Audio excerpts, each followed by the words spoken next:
Stick with these three principles to be intentional as you clean up your online presence, and you will absolutely stand out from the crowd, believe me. Welcome to Do It With Intention, the podcast for massage and bodywork therapists. I'm your host, Mindy Totten, a mentor and coach for bodyworkers who want to turn their passion for the work they do into successful businesses that they love, all without burning out or selling out. For the last 16 plus years, I've created a successful 6-figure craniosacral therapy practice in a small city in coastal North Carolina. Over those years, I have met so many skilled, big-hearted therapists who are struggling to make their bodywork businesses work for them. Not because they weren't terrific therapists, but because they didn't know how to make the business side of their practices work. It became my mission to help other massage and bodywork therapists build practices that support not only your soul, but also your bottom line. On the Do It With Intention podcast, we dive deep into what it takes to build and to sustain a profitable massage or bodywork business. We have honest conversations about what really works and what doesn't as you create the ideal practice for you. After all, you do great work in the world, and you deserve to make a great living doing it. But you've got to be intentional about it, not only in your modality, but in your business too. That's how bodyworkers do it with intention.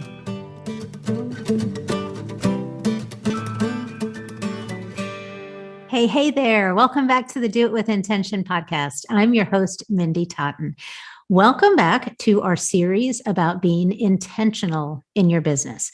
I've heard from so many of you about how much you got out of the episode about being intentional in your branding, and I am so glad.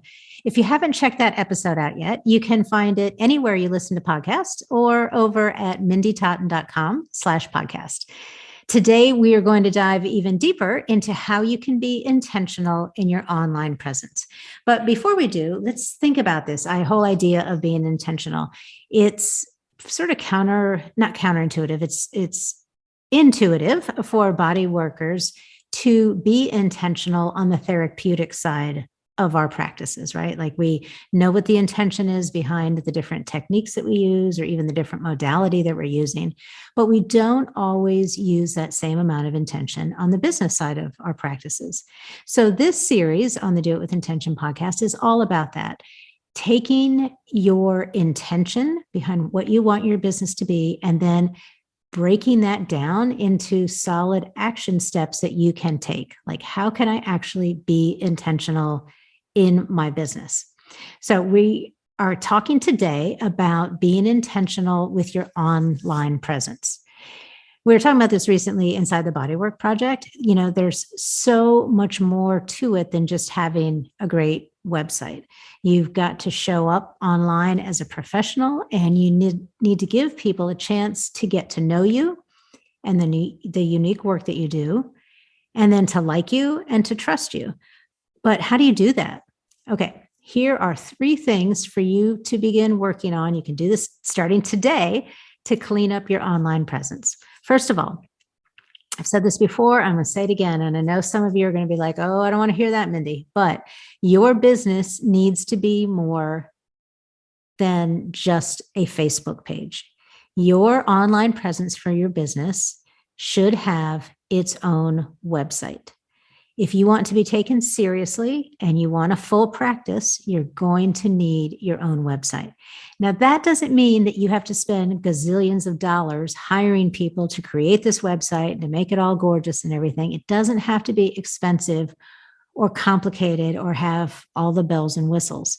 Inside the Bodywork Project, we go into great detail and show you how to create a simple one-page website that contains everything that you need to have a strong online presence.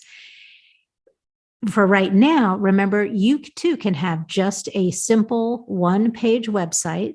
You can always go back and add to it later, more pages, more offerings, more information, whatever. But at first, you just need a simple, clear website where your ideal client can go. And what you're going for here is your ideal client will look at your website, read through it and say, hey, this person gets me. I think she can help me. I'm going to contact her.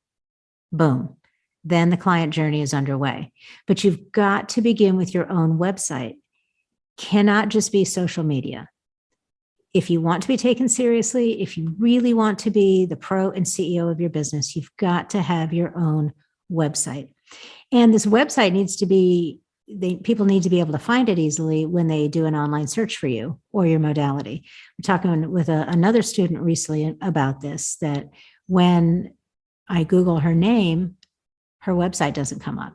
All right. So you've got to make sure that it's simple, that you haven't gotten lost somewhere in naming your business something that will never come up online, or you've just done social media. And so the only place that it comes up is, Facebook.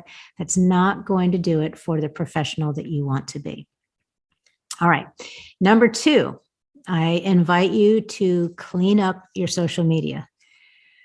I have seen some red hot messes when therapists let their businesses and their personal social media accounts go. You have a business account and a personal account. The thing is, if somebody can find your business account on social media, they can find your personal account too. So decide right now, how do you want to be seen professionally? And then be intentional about making sure that's how you're seen online. It's really, really jarring. Let's take an example. If somebody were to see your, this gorgeous, tranquil website that's beautiful, and then there's, social media icon at the bottom, they click on that and it takes them to your business page, which then leads them to your personal page. And, there's a big photo of you dancing on the bar going all Coyote Ugly or whatever. Not there's anything wrong with Coyote Ugly. I have danced on a few bars myself in my day.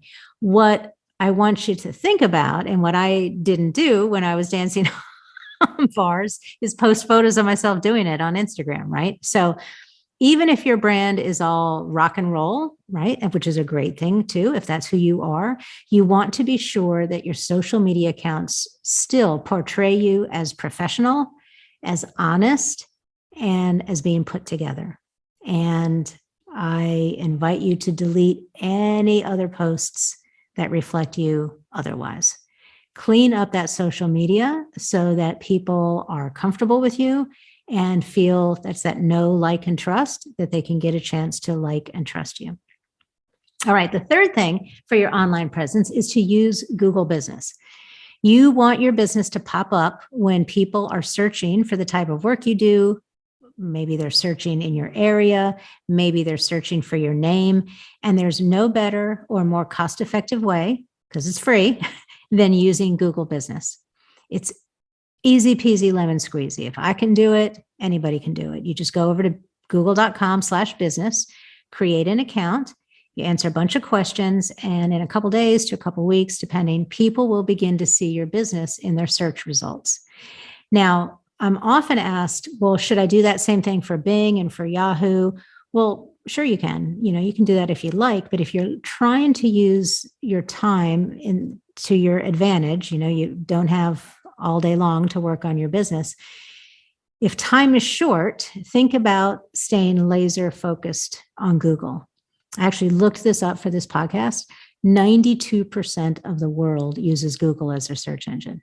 Holy smokes, right? So if you want to get that last, 8% and you want to go to all the websites and do this, that's fine. But you absolutely, in this day and age, need to use Google Business so that your site will pop up when people are searching for you. Okay, there you have it.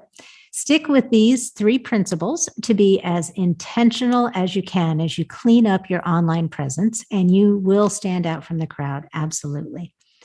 Join me for our next episode in the series of being intentional in your business, when we'll talk about what it means to be intentional in your business model.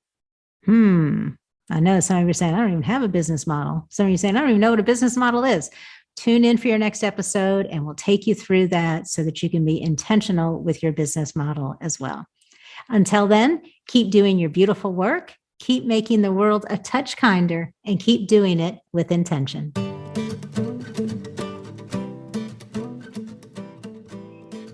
Thanks for coming on this journey with me today. I know what it takes to find time to fit something like a podcast into your busy day, and I so appreciate that you tuned in and listened all the way to the end.